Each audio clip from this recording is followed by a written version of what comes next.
আসসালামু আলাইকুম বন্ধুরা। আজকে আমি খুব সাধারণ একটা রেসিপি নিয়ে হাজির হলাম। এটা খুব সাধারণ রেসিপি হলেও আজকে আমার জন্য এটা খুব অসাধারণ একটা রেসিপি। কেন অসাধারণ সেটা বলছি।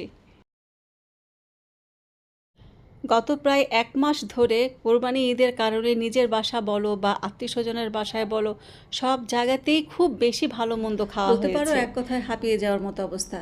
তাই সাধারণের মাঝে অসাধারণ তো খুঁজে পাওয়ার চেষ্টা। এতক্ষণে নিশ্চয়ই তোমরা সবাই বুঝে গেছো। আজকে আমি ছোট মাছের হাত মাখা চচ্চড়ি করছি।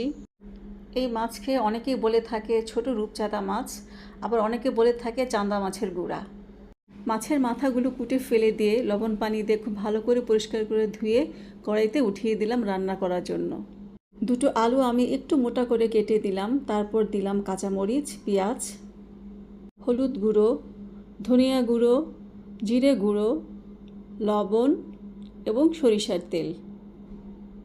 সব একসাথে ভালো করে মাখিয়ে চুলোয় উঠিয়ে দিলাম রান্না করার জন্য।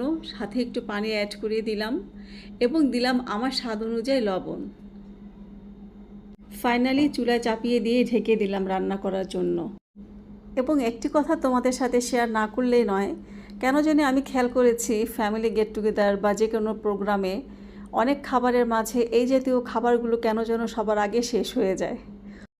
আমার রান্না কমপ্লিট। ভাই আজকে আমার বাসায় কোনো গেস্ট নেই, আমি একাই আরাম করে আয়েশ করে খুব মজা করে খাবো। সবাই ভালো থেকো, আমার জন্য বেশি করে দোয়া করো, আমিও দোয়া করব। সবাই তোমরা ভালো থেকো। আল্লাহ হাফিজ। আসসালামু আলাইকুম।